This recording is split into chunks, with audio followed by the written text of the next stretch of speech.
Hola comunidad, seré su anfitrión hoy. Separé 3 relatos de terror que pasaron en Piedras Negras, Coahuila. Vamos a comenzar ahora.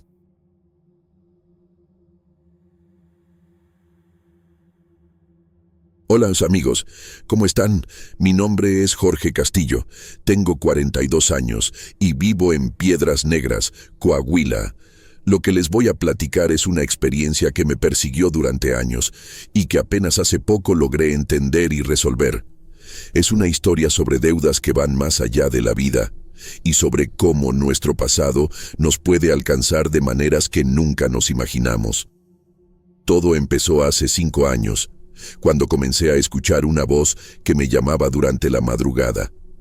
Al principio, pensé que era nomás estrés del trabajo o problemas para dormir, pero la voz era muy específica y siempre decía lo mismo. Jorge, tú sabes lo que me debes.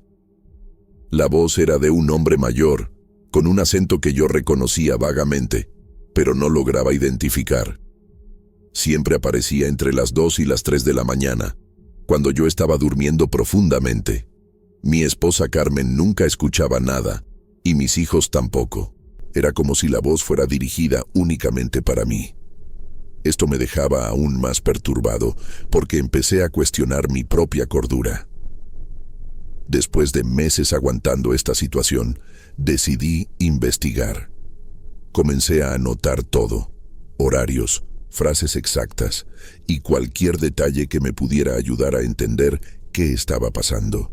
Fue mi hermana Elena quien me sugirió que buscara ayuda de nuestra tía Esperanza, que siempre había sido muy conectada con cosas espirituales y tenía fama de poder resolver problemas paranormales. Cuando le platiqué a tía Esperanza sobre la voz, inmediatamente se puso seria y me hizo muchas preguntas sobre mi pasado. Jorge, me dijo, esa voz te está cobrando algo. Necesito saber si hay alguna deuda o promesa incumplida en tu vida. Al principio, no lograba pensar en nada específico. Siempre he sido una persona honesta y responsable, que paga sus cuentas a tiempo y cumple sus compromisos. Pero tía Esperanza insistió en que pensara más profundamente. No son solamente deudas financieras, me explicó. Pueden ser promesas hechas a personas que ya murieron, favores no correspondidos, o hasta palabras dichas en momentos de coraje que crearon una conexión espiritual. Fue entonces cuando empecé a recordar eventos traumáticos de mi pasado que había tratado de olvidar. Específicamente, un periodo muy difícil de mi adolescencia, cuando mi familia pasó por una crisis económica severa. Cuando tenía 16 años, mi papá perdió el trabajo y nuestra familia quedó en una situación económica desesperante. Estábamos a punto de perder nuestra casa y mi mamá estaba enferma, necesitando medicinas caras que no podíamos pagar. Fue en esa época que conocí a don Aurelio, un señor mayor que vivía solo en una casa grande en el centro de Piedras Negras. Era conocido en la ciudad por prestar dinero a personas en situaciones difíciles, pero siempre con condiciones muy específicas. Don Aurelio me ofreció el dinero que necesitábamos para salvar nuestra casa y comprar las medicinas de mi mamá. Pero a cambio, yo tendría que trabajar para él durante los fines de semana, haciendo servicios de mantenimiento en su propiedad. Además, me dijo don Aurelio, cuando yo me muera, tú vas a tener que cuidar mi tumba por 10 años. Es una promesa sagrada que debes hacer. En ese momento, desesperado por la situación de mi familia, acepté todo sin dudar. Trabajé para don Aurelio durante 2 años, hasta cumplir 18 años y conseguir un trabajo mejor. Él siempre fue justo conmigo, pagándome por mi trabajo además del acuerdo inicial, y se volvió casi como un abuelo para mí. Don Aurelio murió cuando yo tenía 22 años, de causas naturales. Fui a su funeral y me despedí de él con mucho cariño y gratitud. Pero había un problema. Me había olvidado completamente de la promesa sobre cuidar su tumba. En ese momento, estaba empezando mi carrera, casándome con Carmen y construyendo mi propia vida. La promesa hecha a don Aurelio simplemente se me fue de la mente, perdida entre todas las responsabilidades de la vida adulta. Ahora, 20 años después, empecé a entender que la voz que me llamaba durante la madrugada era de don Aurelio, cobrándome el cumplimiento de la promesa que había hecho. Cuando le platiqué esta historia a tía Esperanza, confirmó mis sospechas. Jorge, don Aurelio está atorado entre los mundos porque no cumpliste tu promesa. No puede descansar en paz. Tía Esperanza me explicó que las promesas hechas a personas cercanas a la muerte tienen un poder espiritual muy fuerte. Y cuando alguien se está muriendo y tú haces una promesa sagrada, eso crea una conexión que va más allá de la vida física. Empecé a ponerle más atención a los patrones de los llamados. La voz de don Aurelio aparecía siempre en fechas específicas, en el aniversario de su muerte, el día en que hice la promesa, y en fechas importantes de mi vida, como cumpleaños de mis hijos. Era como si me estuviera recordando constantemente que había una deuda pendiente y que esa deuda estaba afectando no solamente a mí, sino también a mi familia. Tía Esperanza me aconsejó ir al panteón donde don Aurelio estaba enterrado para ver el estado de su tumba. Necesitas entender exactamente qué te está pidiendo, me dijo. Cuando llegué al panteón, me quedé impactado con lo que encontré. La tumba de don Aurelio estaba en un estado terrible. La lápida estaba cuarteada. Había hierba creciendo por todas partes y no había señales de que alguien hubiera cuidado ese lugar en años. Sentí una tristeza profunda y una culpa inmensa. Don Aurelio me había ayudado cuando más lo necesité y yo había abandonado su memoria completamente. En ese momento, entendí que la deuda que me estaba cobrando no era solamente sobre cuidar físicamente la tumba, sino sobre honrar su memoria y cumplir mi palabra. Empecé a notar que los llamados de don Aurelio se ponían más intensos en momentos específicos de mi vida. Siempre que algo importante pasaba con mi familia, ascensos en el trabajo, nacimiento de mis hijos, compra de la casa nueva, la voz aparecía para recordarme la promesa incumplida. Era como si estuviera diciendo, tú estás prosperando y siendo feliz, pero te olvidaste de quien te ayudó a llegar hasta aquí. Esta percepción me hizo entender que don Aurelio no estaba tratando de perjudicarme, sino enseñarme sobre gratitud y responsabilidad. Quería que recordara la importancia de honrar compromisos, especialmente aquellos hechos con personas que nos ayudaron. Decidí que necesitaba enfrentar la situación directamente. Tía Esperanza me aconsejó ir a la tumba de don Aurelio durante la madrugada y hablar con él directamente. Necesitas pedirle perdón y explicarle por qué no cumpliste la promesa, me dijo, y luego ofrecer una forma de compensar lo que debes. La noche siguiente fui al panteón a las 2 de la mañana, la hora en que siempre escuchaba su voz. Llevé flores, veladoras y materiales para empezar a limpiar la tumba. Cuando llegué al lugar, sentí inmediatamente una presencia muy fuerte. El aire se puso más frío y podía sentir que don Aurelio estaba ahí, observándome. Don Aurelio, dije en voz alta, vine para pedirle perdón y cumplir mi promesa. Pasé toda la noche limpiando y arreglando la tumba. Quité toda la hierba, limpié la lápida y planté flores alrededor. Mientras trabajaba, hablé con don Aurelio, explicándole por qué me había olvidado de la promesa y pidiéndole su comprensión. Era joven e irresponsable, le dije, pero ahora entiendo la importancia de lo que hizo por mi familia y quiero honrar su memoria adecuadamente. Cuando salió el sol, la tumba estaba completamente transformada. Se veía digna de alguien que había sido tan importante en mi vida. Esa mañana, por primera vez en 5 años, no escuché la voz de don Aurelio. Era como si finalmente estuviera en paz. En los meses siguientes, establecí una rutina de visitar la tumba de don Aurelio cada semana. Llevaba flores frescas, limpiaba el área y platicaba con él sobre mi vida y mi familia. También empecé a platicarles a mis hijos sobre don Aurelio y cómo había ayudado a nuestra familia. Quería que entendieran la importancia de la gratitud y de honrar compromisos. La voz nunca más apareció, pero a veces siento la presencia de don Aurelio de forma positiva, como si estuviera aprobando las decisiones que tomo en mi vida. Esta experiencia me enseñó que nuestras promesas y compromisos tienen un peso que va más allá de la vida física.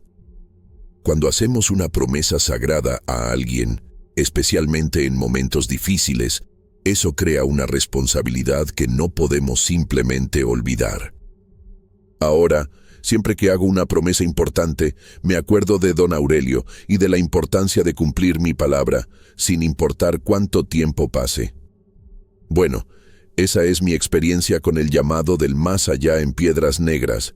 Espero que les sirva para entender que nuestras acciones y promesas tienen consecuencias que nos pueden seguir por mucho tiempo, y que es importante siempre honrar nuestros compromisos, especialmente con aquellos que nos ayudaron.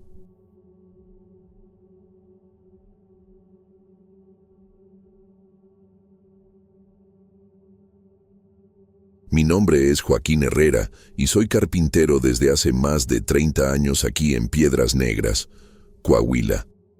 Tengo 58 años y ya he construido casas, negocios y cabañas por toda la región. En 2018 recibí un proyecto diferente: construir una cabaña de descanso en una propiedad rural a unos 20 kilómetros de la ciudad. El cliente era un empresario de Monterrey que quería un lugar tranquilo para pasar fines de semana con la familia. La propiedad estaba en un área aislada, rodeada por montañas bajas y vegetación típica del desierto de Coahuila. El terreno tenía como 5 hectáreas, con una vista bonita de las montañas y mucho silencio.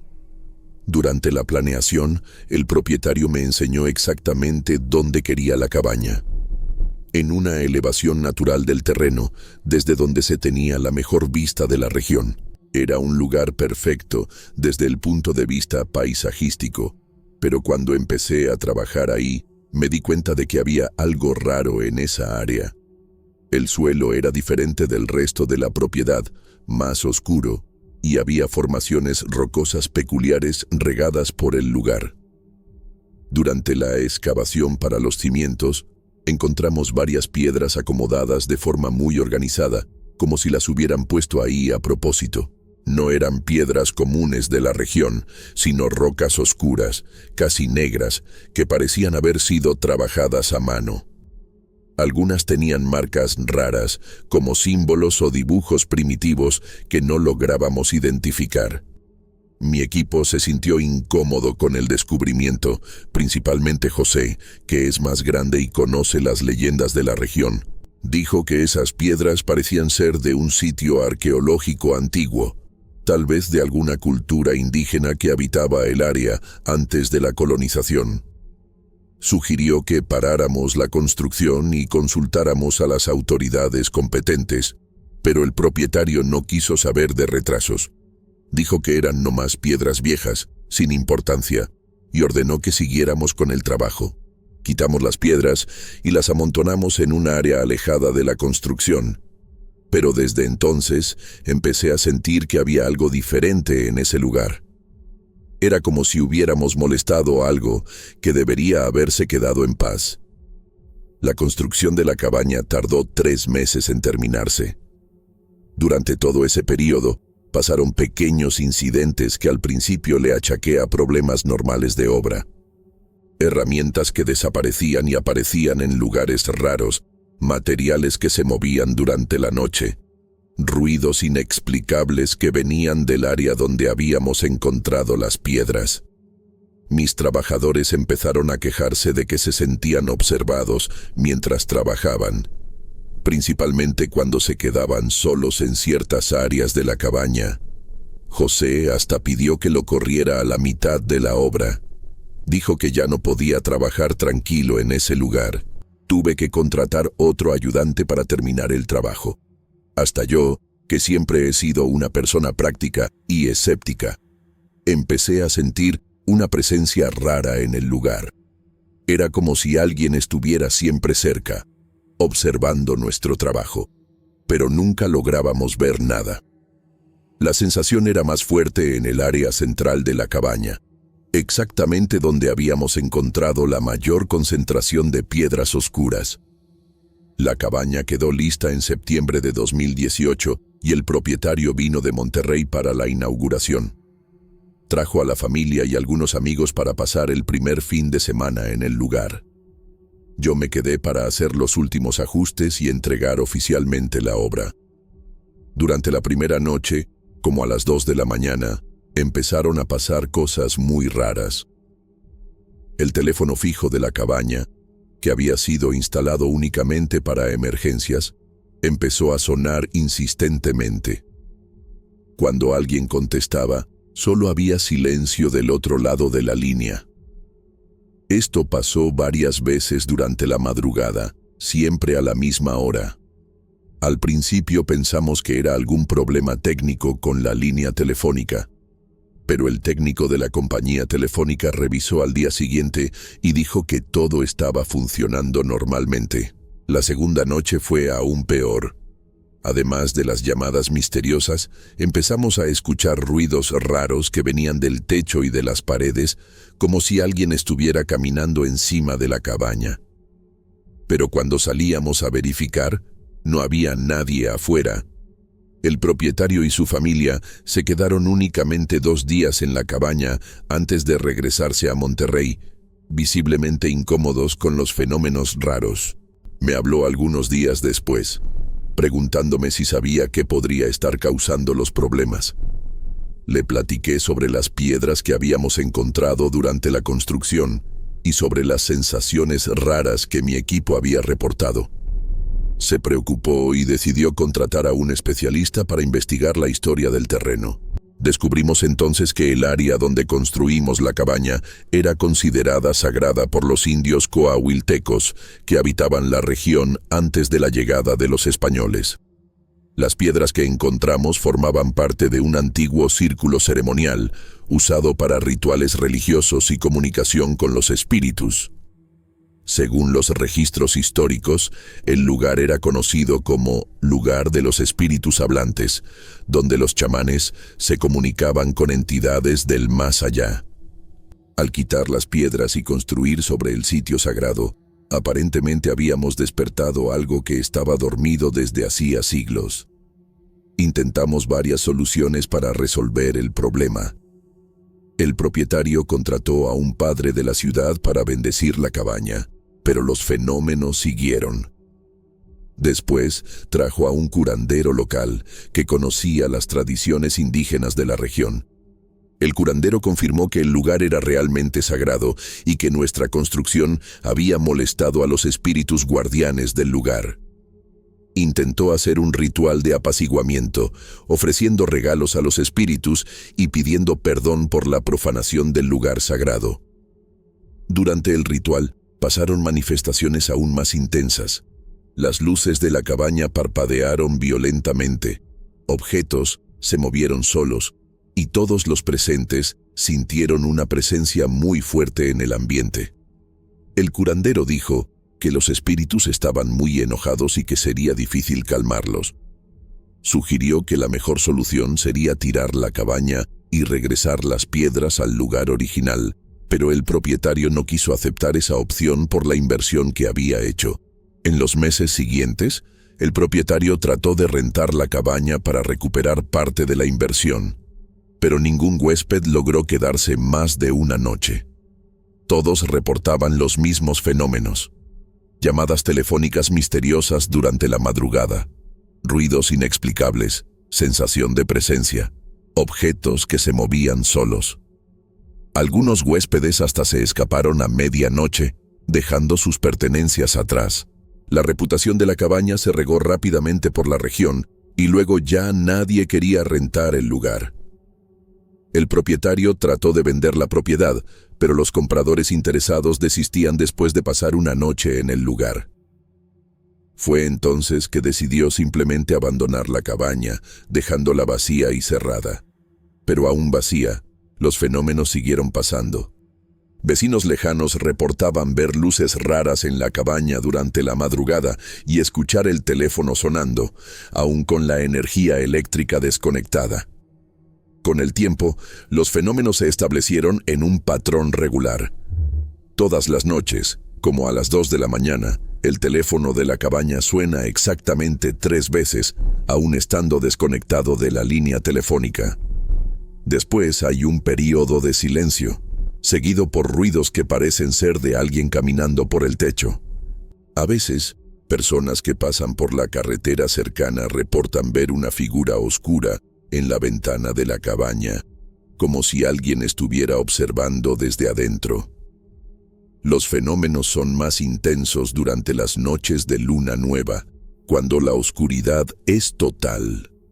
Habitantes de la región evitan pasar cerca de la propiedad durante la madrugada, y la cabaña se volvió conocida localmente como la Casa de los Espíritus Hablantes. El propietario finalmente aceptó la situación y dejó de tratar de resolver el problema. Mantiene la propiedad, pero nunca más regresó al lugar. La cabaña permanece vacía, pero no abandonada por sus verdaderos habitantes. Los espíritus que fueron molestados durante la construcción y que ahora reclaman eternamente su territorio sagrado a través de esas llamadas misteriosas que resuenan en la soledad del desierto de Coahuila.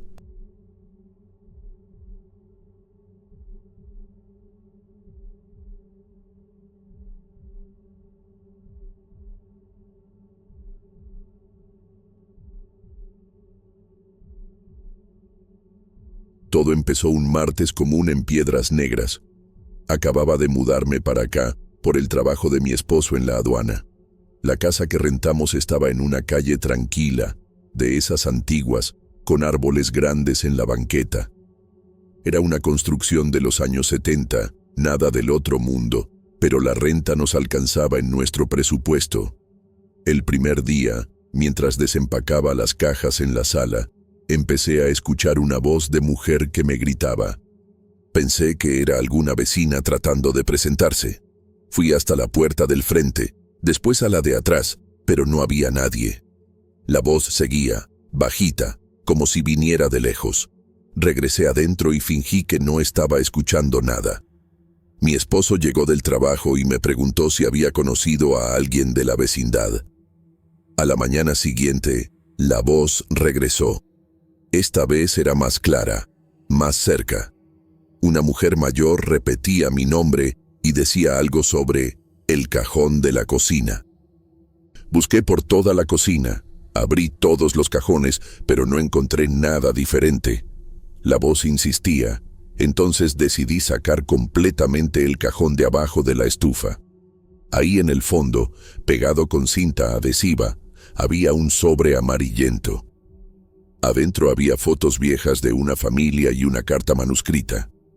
La carta era de una tal doña Carmen, que vivía en esta casa antes de morirse. Pedía que alguien entregara las fotos a su nieta en Monterrey. La dirección estaba escrita en el reverso de una de las fotos. Guardé todo en una caja, sin saber bien qué hacer. La voz dejó de gritarme después de eso. 2 semanas después, durante una ida al mercado central, pasó otra vez. Estaba escogiendo jitomates cuando escuché a un hombre que me gritaba. Volteé para todos lados, pero solo había señoras haciendo compras. La voz era insistente. Hablaba sobre un accidente que iba a pasar en el puente internacional. Decía que necesitaba avisar a alguien. Sentí un frío en el estómago y salí corriendo del mercado. En el camino a casa, vi una patrulla de la policía yendo hacia el puente. Más tarde, en el noticiero local, supe que un tráiler había perdido los frenos y casi causó un accidente grave. Afortunadamente nadie se lastimó, pero el susto fue grande. Empecé a sospechar que esas voces no eran casualidad. Algo me estaba pasando y no entendía qué. Decidí hablarle a mi mamá en Guadalajara y platicarle lo que estaba pasando. Se quedó en silencio por mucho tiempo después de que terminé de hablar. Entonces me dijo algo que cambió todo. Ella también escuchaba voces desde niña. Durante años pensó que se estaba volviendo loca, hasta que mi abuela, poco antes de morirse, confesó que nuestra familia tenía ese don desde hace generaciones. Mi mamá nunca me había contado porque me quería proteger. Dijo que había rezado para que yo no heredara esto. Pero ahora que había empezado, me iba a ayudar a entender y controlar. Quedamos en que vendría a visitarme el fin de semana. Colgué el teléfono con una mezcla de alivio y miedo. Por lo menos no me estaba volviendo loca. Mi mamá llegó un viernes por la tarde. Trajo algunos libros viejos y un cuaderno donde anotaba sus experiencias. Nos sentamos en la mesa de la cocina y me explicó que las voces eran de personas que se habían muerto, pero todavía tenían algo importante que resolver. No todos los muertos logran comunicarse, solo aquellos con asuntos muy urgentes. Me enseñó algunas oraciones de protección y cómo cerrar mi mente cuando no quisiera escuchar. Lo más importante, me dijo, era nunca tener miedo. Los muertos sienten nuestro miedo y eso puede estorbar la comunicación. Durante el fin de semana, practicamos juntas. Me enseñó cómo distinguir entre voces reales e imaginarias. Las voces de los muertos siempre venían acompañadas de una sensación de frío y una presión en el pecho. El lunes, después de que mi mamá regresó a Guadalajara, las voces empezaron otra vez. Pero ahora estaba más preparada. Un hombre joven me hablaba sobre un dinero escondido en la casa de su mamá. Se había muerto en un accidente de moto y la familia estaba pasando dificultades económicas. Me dio la dirección y dijo dónde encontrar el dinero. Anoté todo en el cuaderno que mi mamá me había dado. Me quedé 2 días pensando si debía ir hasta allá o no. ¿Cómo le iba a explicar a una familia enlutada que el hijo muerto me había dado información? Pero la voz del muchacho no me dejaba en paz. Repetía que la mamá iba a perder la casa si no encontraba el dinero. Al final, me armé de valor y fui. La casa estaba en un barrio sencillo, cerca de la secundaria. Toqué la puerta y una señora de unos 50 años abrió. Tenía los ojos rojos de tanto llorar. Me presenté como vecina y dije que había soñado con su hijo. Inventé que en el sueño él me enseñaba dónde había guardado un dinero. La mujer me vio con desconfianza, pero me dejó entrar. Fuimos hasta el cuarto del muchacho, que estaba exactamente como él lo había dejado. Siguiendo las instrucciones de la voz, busqué debajo del colchón, en la esquina derecha de la cama. Ahí estaba un sobre con casi 10,000 pesos. La mamá empezó a llorar y me abrazó. Dijo que estaba a punto de perder la casa porque no podía pagar las mensualidades. Salí de ahí sintiéndome útil, pero también asustada con el poder de esta habilidad. Las semanas siguientes fueron intensas. Las voces aparecían casi todos los días, cada una con una historia diferente. Un señor que quería que le avisara a la hija sobre unos documentos importantes guardados en el banco. Una joven que se había muerto de cáncer y quería que le dijera al novio dónde había escondido el anillo de compromiso. Una niña que quería que consolara a la mamá, diciéndole que estaba bien y ya no sentía dolor. Cada caso era un desafío emocional. Lloraba mucho, sentía el peso de la responsabilidad. ¿Cómo escoger qué mensajes entregar y cuáles ignorar? Todos parecían importantes para quien estaba pidiendo. Empecé a tener insomnio y dolores de cabeza constantes. Mi esposo notó que estaba diferente, más nerviosa y distraída. Decidí buscar ayuda profesional, no un psiquiatra, porque sabía que no estaba loca, sino alguien que entendiera de estas cosas. Una amiga me recomendó a una señora llamada Esperanza, que trabajaba con limpias y tenía fama de ser muy seria. Esperanza vivía en una casa chiquita en el centro de la ciudad, llena de veladoras e imágenes de santos. Cuando le platiqué mi historia, no pareció sorprendida. Dijo que tenía un don muy fuerte y que necesitaba aprender a controlarlo mejor. Me enseñó algunas técnicas de protección energética y cómo establecer horarios para escuchar las voces. Lo más importante era no dejar que dominaran mi vida. Empecé a seguir sus orientaciones religiosamente. Establecí que solo iba a escuchar las voces entre 7 y 8 de la mañana. Y después cerraba mi mente para el resto del día. El sistema funcionó por un tiempo, pero luego descubrí que algunos muertos no respetaban horarios. Una madrugada, desperté con una voz desesperada de una mujer gritando sobre un incendio. Repetía una dirección en la colonia Doctores y decía que había una niña en peligro. Miré el reloj. 3 de la mañana. Traté de ignorar, pero la voz se ponía cada vez más fuerte y desesperada. Al final, desperté a mi esposo y le pedí que llamara a los bomberos. Inventé que había visto humo viniendo de esa dirección durante un insomnio. Media hora después, escuchamos las sirenas. Al día siguiente, el periódico local reportó que los bomberos habían evitado una tragedia mayor en una casa de la colonia Doctores. Una familia entera podría haber muerto si el fuego no se hubiera controlado a tiempo. La mujer que me habló era la abuela de las niñas, que se había muerto en el mismo incendio años antes. Este episodio me hizo darme cuenta de que mi don tenía un propósito mayor. No era solo sobre entregar mensajes o encontrar objetos perdidos. A veces era sobre salvar vidas.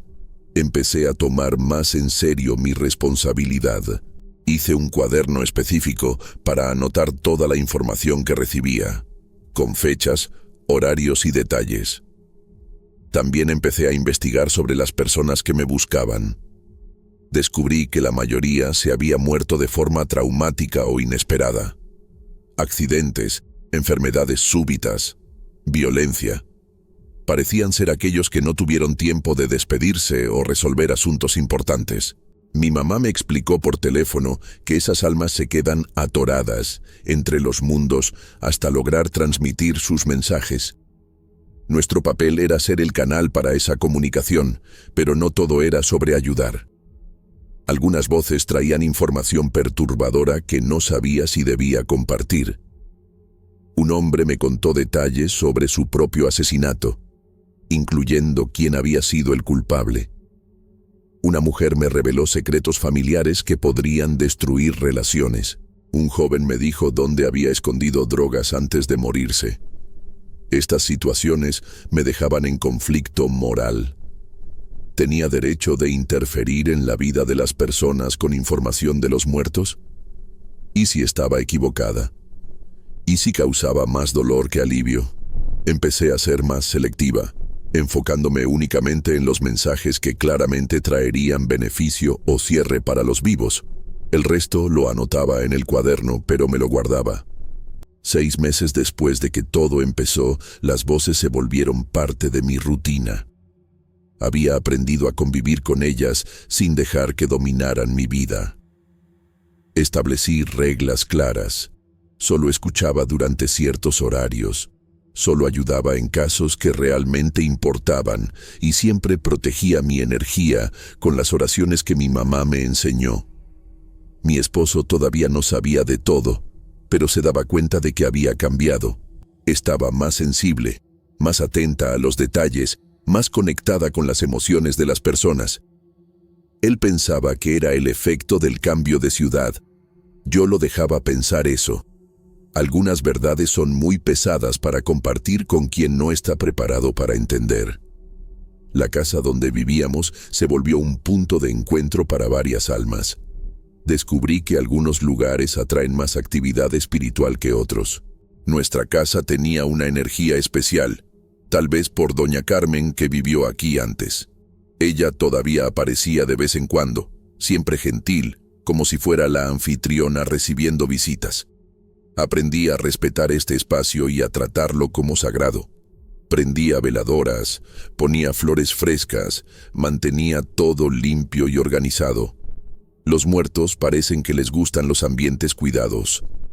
También descubrí que se comunican mejor en ciertos horarios. al amanecer, al final de la tarde y durante las madrugadas. Rara vez me buscaban durante el mediodía o al inicio de la noche. Un año después, mi habilidad se había refinado considerablemente. Lograba distinguir entre diferentes tipos de voces y entender mejor sus necesidades.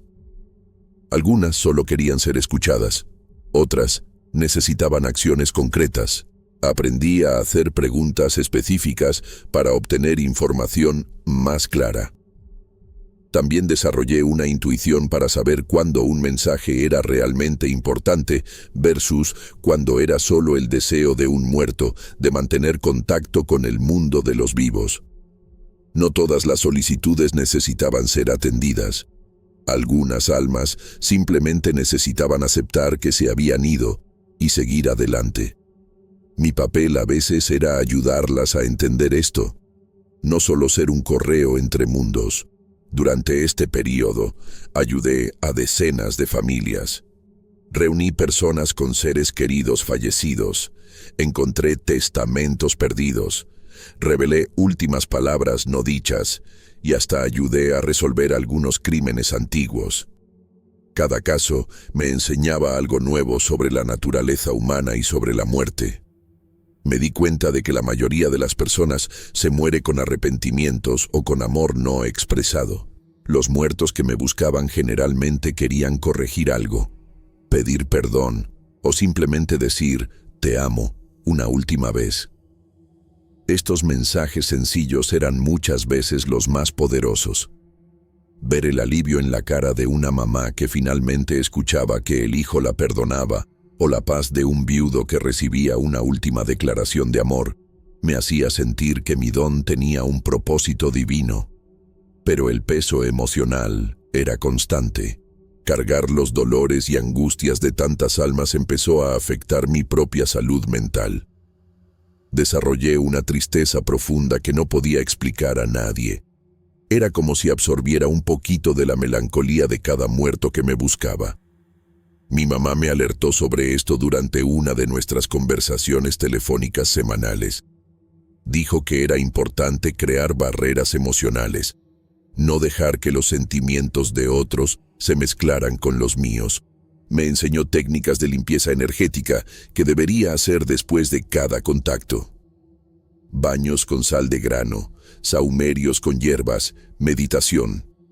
Estas prácticas me ayudaron a mantener mi propia identidad separada de las influencias externas. El momento más difícil llegó cuando una niña empezó a buscarme. Era un niño de unos 8 años que se había ahogado en el río Bravo. Solo quería que le dijera a la mamá que no había sido culpa de ella. La mujer se había distraído por unos segundos mientras él jugaba en la orilla del río.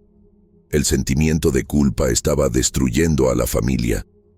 Encontrar a esa mamá fue complicado porque se había cambiado a otro estado después de la tragedia. Me tardé semanas en localizarla a través de conocidos. Cuando finalmente logré hablar con ella por teléfono, se desplomó en lágrimas. Dijo que había rezado todos los días, pidiendo una señal de que el hijo la perdonaba. El mensaje que le transmití le trajo una paz que no sentía desde hacía años. Pero para mí, lidiar con el dolor de una mamá enlutada fue devastador. Hoy, 2 años después de que todo empezó, todavía lucho con la decisión de cómo usar este don. Hay días en que quiero ignorar completamente las voces y vivir una vida normal. Otros días siento que tengo una misión importante que cumplir. Lo que me mantiene firme es saber que puedo hacer la diferencia en la vida de las personas. Cada familia reunida, cada mensaje entregado, cada alma que logra finalmente descansar en paz, justifica las noches mal dormidas y el peso emocional que cargo. Mi mamá siempre me recuerda que no todos tienen esta oportunidad de servir como puente entre los mundos. Es un privilegio, aunque también sea una carga. Sigo aprendiendo, creciendo y tratando de usar mi habilidad de la mejor forma posible, siempre con respeto por los muertos y compasión por los vivos.